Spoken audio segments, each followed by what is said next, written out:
AARP.org/caregiving. That's AARP.org/caregiving. A public service announcement brought to you by AARP and the Ad Council.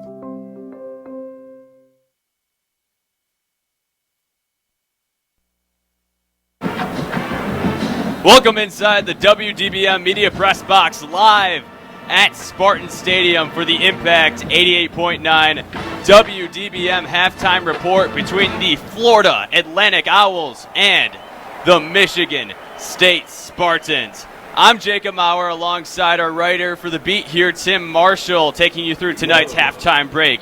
Your current score in this one, Michigan State 16, Florida Atlantic 3. Let's dive into what just unfolded. First, for the Spartans, Aiden Childs, his first pass picked off, a little bit of a bobble from his receiver, Montori Foster. Just 7 seconds into the game, FAU then having the football. They had it for a minute 53, had to punt. Daquan Dowse, 2 big stuffs, and Chris Bogle, a big sack for the Spartans. Michigan State got the ball back.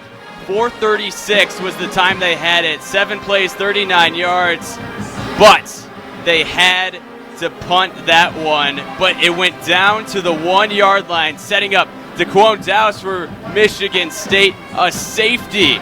And if you had on your bingo card the Spartans' first score of the 2024 season being a safety, then congrats. Go ahead and buy a lottery ticket. It was 2-0 Spartans. Michigan State would then get the ball back, but fumble. They were all the way down to the red zone of FAU. Montori Foster with the costly fumble in the red zone. And that would do it for the first quarter, still 2-0 Michigan State. Then Florida Atlantic had it for a minute 40, drive 65 yards, but a big interception by the Spartans. Angelo Gross picked at the 11-yard line and brought all the way back to the 24-yard line of Michigan State. To the Michigan State 29-yard line is where the Spartans took over, but a quick 3-and-out for Michigan State. 3 plays, only 2 yards, and 55 seconds taken off the clock. Florida Atlantic would get it right back. 2 plays, 9 yards, but another interception. Nikai Martinez this time for the Spartans with the big interception for Michigan State. Down to the 19-yard line of Florida Atlantic. That would set up the Spartans in the red zone. And how about it? The sophomore quarterback for Michigan State. 3 plays, 18 yards, ended with a 13-yard rushing touchdown for Aiden Childs, the new man on campus for Michigan State. They would kick the extra point and take a 9-0 lead.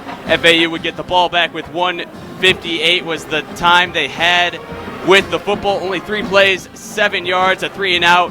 Forced by the Spartan defense, they would punt it away to the Spartans, and all they needed was 1 play. 63 yards to the house. K'Ron Lynch-Adams, a 63-yard house call. The extra point was good for the Spartans, and it was 16-0 Michigan State. Florida Atlantic then got the ball. 8 plays, 52 yards, 4 minutes and 23 seconds taken off the clock, and they would settle for a 43-yard field goal. Michigan State would then get the ball back. 5 plays, 19 yards. They would have to punt it. Childs struggling a little bit with his overthrows. FAU would then get the ball back. 7 plays, 34 yards, but a big sack by Chris Bogle, his second for the night. A big tackle for a loss for the Spartans. They would get the ball back with under a minute to go and run it into the halftime break, where we arrive at a 16-3 game in favor of the Spartans. And now I want to bring in my analyst, our beat writer here for the 2024 season for the Spartans, Tim Marshall. Tim, what are your first initial thoughts in this first half? It started sloppy. The offense just couldn't really get going early. The defense and special teams really held their part, held their own, getting this keeping this team in it to the point where the offense finally woke up in that second quarter to create this lead. We were interested in how this Michigan State team would look. A total gutting for their coaching staff. They bring in Jonathan Smith and a brand new coaching staff. And here's a number, 77. That's how many new football players are on this revamped Michigan State roster, the 7th most in college football. And now we have finally seen an official 30 minutes from this team.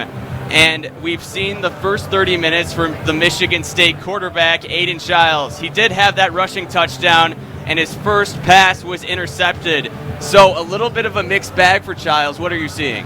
Well, that first play, I don't know how you can really put that one on him. It was a bobbled pass that got overturned.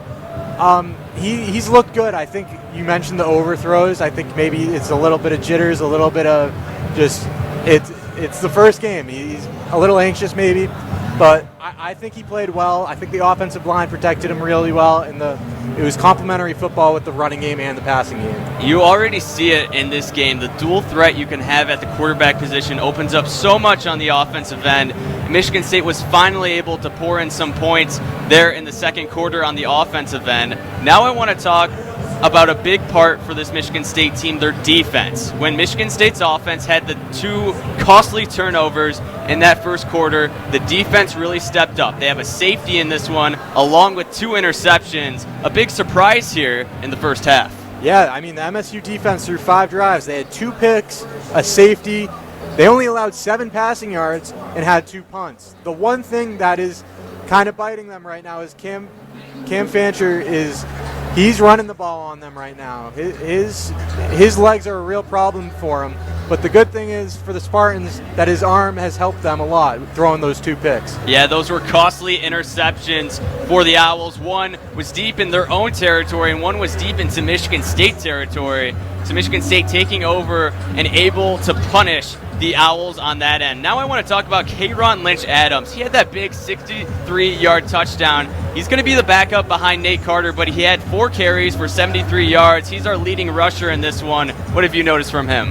Yeah, well, I mentioned on Spartan Red Zone yesterday that he can be a real part of this offense. They can split more time than people think.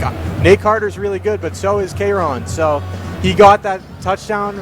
I think that's where the offensive line did a really good job. At Lynch-Adams, he went untouched. He went 63 yards. Nobody laid a finger on him, and that's due to the offensive line right there. And Tim, I know for your beat report, you're going to write an article about the 3 key takeaways. Now, I don't want you to spoil anything right now, but watching that first half, do you have an idea of what those takeaways could be? Well, yeah, the slow start really was interesting to me. I think you would expect a team that had been practicing since the spring to come out a little faster, but, I mean, that's football. And then just the defense. They really have been dominant so far. The defensive line putting a lot of pressure on this Owls team. As I mentioned, I said in the podcast that I thought this Michigan State defense would come out firing. It was a great atmosphere. Now, we got a little bit delayed with the gates opening, so the student section started to trickle in. Kind of got full towards the beginning of the second quarter, and then towards the end got completely packed. This is a great atmosphere here tonight. The stadium is striped under the lights. The weather was a little bit of an issue in the pregame, but just turned into a beautiful night for football. Yeah, definitely. I was a little concerned early, especially with the gates not being open all the way. At kickoff, it was about maybe a half of the lower bowl was filled for the student section, but as I'm looking at it right now, it's completely full. It's a great thing to see that the hype is there for the Spartans. And they're waiting to watch a second half of football. Now let's dive into the future. Let's talk predictions. Michigan State up 16-3. What do you think the outlook is for the Spartans for the rest of this football game? I think they roll in the third quarter. I think they come out hot. First, they'll have to get a stop. FAU will get the ball first, but I think the defense will do their job, and then I think Aiden Childs will settle in a little more. Maybe one of those deep balls connects. We've seen a couple times. He's been fractions away from getting one, so I think that's what we'll see in the second half. I agree. The defense has been fantastic. A big stop will get the Spartan crowd back in it for this second half. The Michigan State offense started to heat up in that second quarter. If they can just get some more points on the board, I think it's a good outlook for the Spartans. Well, Michigan State has won 23 consecutive home openers against non-conference opponents dating back to 1996. They have won 11 straight Friday night season openers. They currently lead the Florida Atlantic Owls 16-3. Can they get it done tonight? Well, the answer to that burning question is coming up soon. Michigan State leads Florida Atlantic 16-3. I've been Jacob Maurer alongside Tim Marshall. Now sending it over to our two broadcasters for this evening, Oscar Henderson and Joe Dez, for the start of the second half between Florida Atlantic and Michigan State. Coming up on Impact 88.9 WDBM right after this.